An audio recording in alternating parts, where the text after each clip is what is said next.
하나님의 아들이시오 복음이신 예수 그리스도는 하나님 나라를 위해 이 땅에 오셨죠. 그래서 예수님께서 보이신 모든 사역의 결국은 하나님 나라입니다. 해당에서 가르치신 것도, 또 전도하신 것도, 그리고 각색 병든 자를 고치신 것도 하나님 나라를 나타내 보이시기 위한 거예요. 특별히 제자들을 택하셔서 그들을 파송하신 것도 하나님 나라를 드러내기 위함인 것입니다. 오늘 마가복음 13장에 보면 마지막 때에 일어날 징조라고 이렇게 우리가 보통 생각을 합니다. 그런데 오늘 마가복음 13장 1절 말씀에 보면 예수님께서 성전에서 나가실 때에 제자 중 하나가 지금 그 성전을 가리키면서 이야기해요. 가리키면서 이 돌들이 어떠하며 이 건물들이 어떠합니까? 오늘 이 본문의 말씀은 마지막 종말의 때에 일어날 이야기라고 우리가 흔히 이야기를 하는데, 물론 크게 보면 그럴 수 있죠. 그러나 예루살렘에 있는 성전, 즉 헤롯 대왕이 자신의 부와 명예를 자랑하고 유대인들의 환심을 사기 위해서 지었던 그 성전에 대한 이야기예요. 그래서 오늘 본문의 말씀은 하나님 나라는 외형에 있지 않다라는 것을 예수님께서 가르치시고 있습니다. 지금까지 하나님 나라에 대해서 예수님이 말씀하셨고, 하나님 나라와 대조되는 이 땅의 나라, 또 특별히 하나님 나라와 대조되어진 그 세상의 왕인 헤롯이 자신의 권위와 권세, 능력을 드러내 보이기 위해서 지은 그 성전과 대조되고 있다라는 것을 오늘 말씀을 통해서 예수님은 가르치시고 있죠. 솔로몬 성전 이후 파괴된 예루살렘 성전, 헤롯이 재건한 예루살렘 성전, 예루살렘 땅의 한 6분의 1 정도를 차지했다 그래요. 6분의 1 정도. 성전의 크기가. 그러니까 어마어마하게 큰 거죠. 어마어마하게. 그렇게 으리으리하고 웅장한 성전을 헤롯이 지어놓고 자신을 드러낸 거예요. 이 질문에 대해 2절에 예수님께서 네가 이 큰 건물들을 보느냐? 돌 하나도 돌 위에 남지 않고 다 무너뜨려지리라 라고 말씀하셔요. 실질적으로 AD 70년에 예루살렘 성전이 정말로 무너지죠. 로마 장군에 의해서. 역사적인 사실입니다. 예수님께서 이렇게 말씀하신 것은 예루살렘 성전이라고 하는, 당시 헤롯 성전이라고 하는 이것이 무너지는 것에 초점을 두신 게 아니에요. 당시 유대인들이 갖고 있던 그 사상, 메시아를 기다리고는 있지만 진짜 하나님 나라에 대한 소망이 없는, 우리도 마찬가지죠. 예수님을 믿고 하나님 나라를 소망한다고 하는데 정작 우리의 눈은 이 땅에 있어요. 여기에 있어요. 육신의 것에 있어요. 메시아를 기다리고 있는 유대인들이지만 여전히 눈에 보여지는 그 성전, 그것도 으리으리하게 큰 그 성전, 그것을 의지하고 있는 유대인들의 생각과 사상을 깨뜨리기 위해서 예수님은 오늘 2절의 말씀을 하신 것이죠. 그래서 예수님의 이 말씀이 유대인들에게 충격적인 것은, 이런 말씀을 저들이 받아들일 수 없는 것은 성전의 파괴는 마지막 때의 심판으로 여겼어요. 그들의 생각 속에는. 그 마지막 때의 심판, 즉 종말론적으로 모든 것이 파괴되어지는 그런 것으로 유대인들은 인식하고 있었기 때문에 예수님의 이 말씀이 충격적인 거죠. 그래서 3절에 제자들이, 특별히 베드로, 야고보, 요한, 안드레가 예수님께 조용히 묻습니다. 뭘 물었는지는 모르지만 2절에 대한 말씀의 연장선인 거죠. 충분히 우리는 그렇게 이해할 수 있습니다. 엄청나게 큰 이 성전이 무너진다 라고 하는 것에 의해서 유대인들이 충격을 받은 거죠. 그래서 제자들이 조용히 그 의미가 무엇인지를 묻는 거예요. 그런데 이 물음에 대해 좀 다소 예수님께서는 좀 뭐라 그럴까요? 엉뚱하게 대답을 하시는 거죠. 첫 번째로 보면 5절에 이렇게 이야기하시죠. 미혹을 받지 않도록 주의해라. 아니, 성전이 언제 무너질 것인가? 무너질 때 무슨 징조가 있을까? 라고 제자들이 묻는 것인데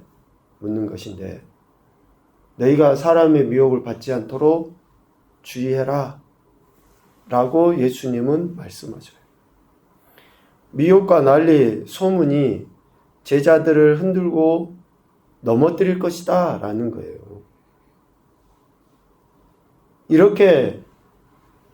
이런 미혹이나 또 난리의 소문들이 제자들을 미혹할 때에 두려워하지 말고 그런 상황이라 할지라도 미혹에 넘어지지 않도록 주의해라. 왜요? 그러한 미혹이 일어나고 또 난리의 소문이 일어나는 때가 중요하다라는 게 아니에요. 그러한 현상의 때가 중요한 것이 아니라 그러한 일들이 어느 때든지 일어나겠지만 그러할 때에 마음을 잡고 믿음을 지키는 것이 더 중요하다라는 것을 이야기하는 거예요. 어떤 현상 자체가 중요한 것이 아니고 그 현상에 대한 우리의 태도가 중요하다라는 것을 이야기합니다. 여러분, 난리의 소문, 재난은 옛날에도 있었어요. 지금도 있고 앞으로도 있을 거예요. 흔히 우리가 지금 이 시대에 일어나는 전쟁이나 기근이나 또 각종 바이러스에 의한 질병이나 이런 것들을 보면서 마지막 때다 이야기하죠. 그래요, 마지막 때예요. 그런데 2000년 전에도 마지막 때였고 4000년 전에도 마지막 때였어요. 그때 그 현상이 중요한 게 아니라 그러한 현상이 일어나는 그때에 그러한 일들에 의해 마음이 미혹되지 않는 것이 더 중요하다라는 것을 예수님께서는 가르치시고 있습니다. 그리고 그러한 질문에 대해 예수님이 9절에 너희는 스스로 조심해라. 사람들이 너희를 공에 넘겨주겠고 매질하겠고 너희들이 예수님으로 말미암아 임금 앞에 서게 될 것이다 라고 대답을 하시죠. 믿는 자는 스스로 조심해야 한다 라고 가르치시고 있습니다. 전쟁과 지진, 기근은 어느 때라도 있었다라는 거예요. 8절에 보면 이러한 일들은 재난의 시작에 불과하다 라고 이야기합니다. 이러한 현상들에 주목하여서 그때가 바로 마지막 때다라고 예단할 수 없다는 거예요. 오히려 예수님은 이런 시기에 믿는 자들이 감당해야 될 고통이 있다는 것을 이야기해요. 사람들이 공회에 넘겨주고 매질을 하고 권력자들과 임금들 앞에 서서 그러한 엄청난 수치스러움을 당하게 될 것이다 라고 말씀하십니다. 그래서 예수님은 오히려 이런 시기에 믿는 자들이 감당해야 될 그 고통, 그 밖에 이러한 일들이 생기게 될 것이다 라는 것을 말씀하시면서 그러한 때에 믿는 자들이 자신을 지켜 스스로 조심해야 한다라고 권면하고 있습니다. 그런데 9절 말미를 봐보십시오. 참 중요한 이야기가 있죠. 이렇게 마지막 때에 일어나는 현상에 의해서 믿는 자들이 스스로 조심할 때 권과 박해를 당하게 되겠지만 그것이 뭐가 된다고 이야기합니까? 증거가 된다고 해요. 증거가. 그것이 예수 그리스도를 드러내는 나의 믿음을 증명해 보이는 증거가 된다라고 이야기를 해요. 박해나 고난이나 전쟁이나 기근이나 재해 등에 의해서 어려움은 당하겠지만 그때에 미혹당하지 아니하고 스스로 조심하여 삼가할 때에 그것이 내 믿음을 드러내 보이는, 증명해 보이는 증거가 된다라고 분명하게 예수님은 말씀하십니다. 이처럼 땅의 것이 무너지는 날, 어쩌보면 하나님 나라가 이 땅에 시작되는 그때에 미혹을 받지 않도록 주의하며 스스로 조심하는 삶을 살아가는 것을 통해 10절 복음이 만국에 전파되게 되어 있습니다. 우리의 믿음이 우리가 지금 처한 상황에서 그 믿음을 지킬 때에 복음이 전파되는 거예요. 이것은 성령 하나님의 역사하심으로 이루어집니다. 11절 성령 하나님께서 붙잡힐 성도들과 함께 하시고 그 입술을 주관하셔서 복음이 만국에 전파되게 하신다라는 것입니다. 그래서 오늘 재난의 시작이다 라고 하는 것은 이미 예수님을 믿는 사람들은 그들에게 재난이 시작된 거예요.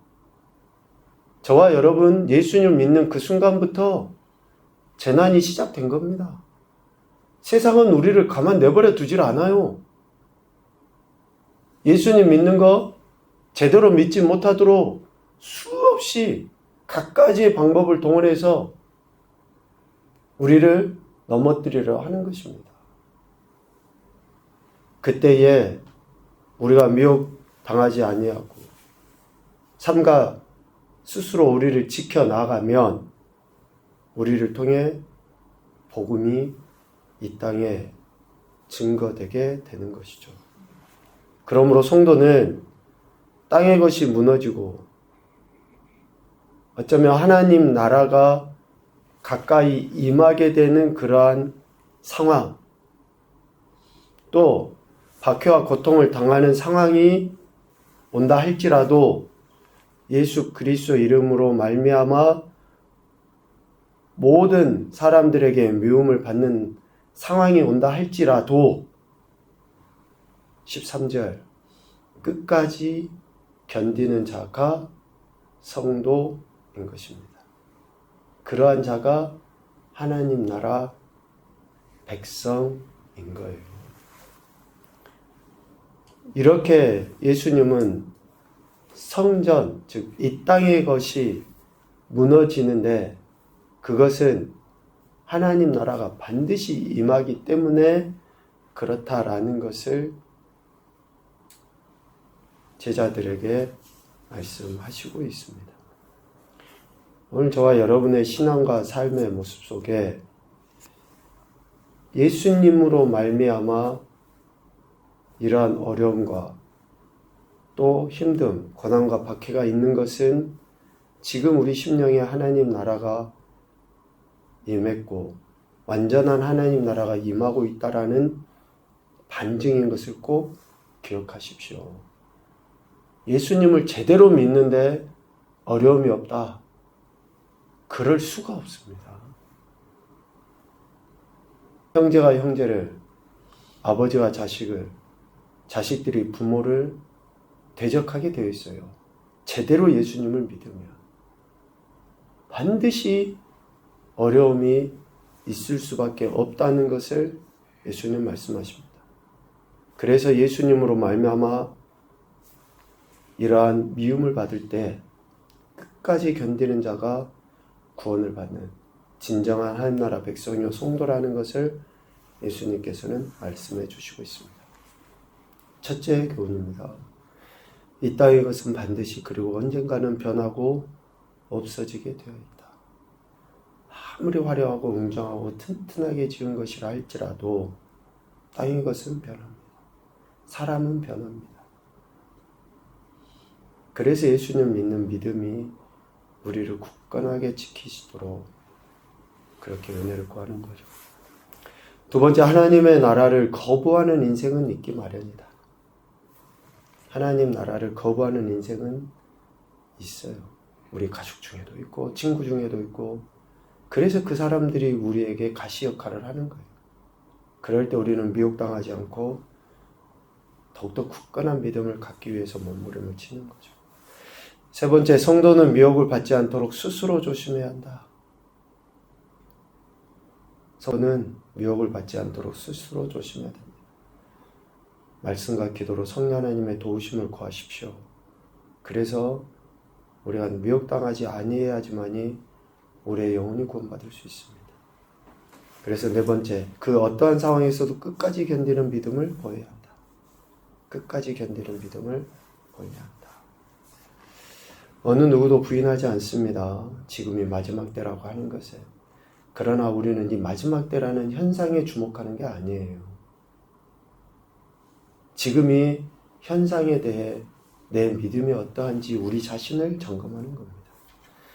주님 다시 오실 날이 가까워진 이때에 우리가 더욱더 말씀 안에 온전한 믿음의 태도를 보임으로 말미암아 하나님의 영광도 나타내시고 우리의 완전한 구원의 은혜를 이 땅에서도 누리면서 지금 이 시대에도 누리면서 살아가는 그런 멋진 그리스도인들이 되실 수 있기를 주님의 이름으로 축복합니다. 아멘.